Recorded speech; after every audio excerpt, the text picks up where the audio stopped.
আমি প্ৰিলিমিনাৰী পৰীক্ষা নাপাতো মেইনছ আৰু ভাইভা ভচিৰ মাজেদিয়ে আমি পৰীক্ষাৰ ৰিজাল্ট দিম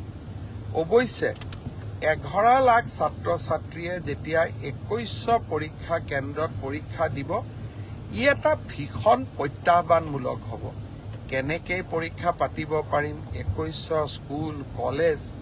ই এটা ডাঙৰ প্ৰত্যাহ্বান হ'ব চৰকাৰী বিষয়াসকলে এই বিষয়ে আলাপ আলোচনা আৰম্ভ কৰিছে ৰাইজৰো সহযোগিতা লাগিব কি ধৰণে পৰীক্ষাটো বিতৰ্কৰ ওপৰত ৰাখিবৰ কাৰণে ৰাইজৰো আমি সহায় ল'ব পাৰো তাৰ বিষয়ে আমি চিন্তা চৰ্চা কৰিছো সময়ত আমি আপোনালোকক কম